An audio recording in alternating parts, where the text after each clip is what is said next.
சங்கீதம் 147:14. அவர் உன் எல்லைகளை சமாதானம் உள்ளவர்களாக ஆக்கி உச்சதமான கோதுமையினால் உன்னை திருப்தியாக்குகிறார். விசுவாசத்துல வாழ்ந்திருக்கிற தேவ பிள்ளைகளே, கர்த்தரே சார்ந்து வாழ்கிற தேவச்சனமே, ஆண்டவர் உங்களை பார்த்து தான் சொல்றார், மகனே மகளே, உன்னுடைய எல்லைகளை நான் விசாலமாக்க போகிறேன், உன்னுடைய எல்லைகளை நான் உயர்த்த போகிறேன், உன்னுடைய குடும்பத்தை நான் உயர்ந்த அடைக்கலத்தில் ஆசீர்வாதமா வைக்க போகிறேன் என்று ஆண்டவர் வாக்கு கொடுக்கிற தேவனாய் காணப்படுகிறார். இன்றைக்கு விசுவாசத்தோடு வாழ்ந்திருக்கிற தேவ பிள்ளைகளுடைய வாழ்க்கையில எதுவுமே இல்லையே என்று கவலைப்பட்டிருக்கிற தேவ பிள்ளைகளிடத்துல கர்த்தர் வாக்கு கொடுக்கிறார்.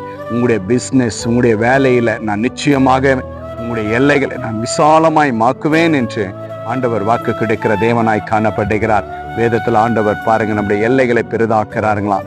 இஸ்ரவேலுடைய எல்லைகளை ஆண்டவர் பெரிதாய் மாற்றினார். ஆபிரகாமுடைய எல்லையை ஆண்டவர் விசாலமாய் மாற்றினார். அவரை ஆராதித்து அவரை துதித்து விசுவாசிக்கும் பொழுது நம்முடைய எல்லைகள் எல்லாவற்றையும் ஆண்டவர் ஆசீர்வாதமாய் மாற்றுவார். குழந்தை பாக்கியத்தை ஆண்டவர் ஆசீர்வாதமாய் மாற்றுவார். உங்களுடைய வேலைகளை ஆண்டவர் ஆசீர்வாதமாய் மாற்றுவார். உங்களுடைய பிள்ளைகளுடைய எதிர்காலத்தை கர்த்தர் விசாலமாய் ஆண்டவர் மாற்றி கோதுமை போல ஆசீர்வாதமாய் நீங்கள் வாழ்வீர்கள் என்று ஆண்டவர் உங்களுக்கு வாக்கு கொடுக்கிற தேவனாய் காணப்படுகிறார். விசுவாசிங்க தேவச்சனமே, கர்த்தருடைய பிள்ளைகளை ஆண்டவர் ஒருபோதும் கைவிட மாட்டார். உங்களுடைய எல்லைகள் விசாலமாக ஆகும். ஐயோ, எப்பொழுது என் குடும்பம் ஆசீர்வதிக்கப்படும், எப்பொழுது என்னுடைய பிஸ்னஸ் ஆசீர்வாதமாய் மாறும், எப்படி என் கையின் பிரயாசம் ஆசீர்வாதமாய் மாறும் என்று விசுவாசத்தில் வாழ்ந்து கொண்டிருக்கிற தேவ பிள்ளைகளே, இன்று நீங்கள் நினைத்து கொண்டிருக்கலாம், ஆண்டவர் உங்களுக்காகவே இன்றைக்கு ஆண்டவர் வாக்கு கிடைத்திருக்கிறார். உங்களுடைய எல்லைகளை நான் விசாலமாய் மாற்றுவேன் என்று ஆண்டவர் வாக்கு கிடைத்திருக்கிறார். கோதுமை மணியை போல ஆசீர்வாதமாய் நீங்க துளைப்பீங்க என்று ஆண்டவர் உறுதிப்படுத்தியிருக்கிறார். இன்றே விசுவாசிங்க.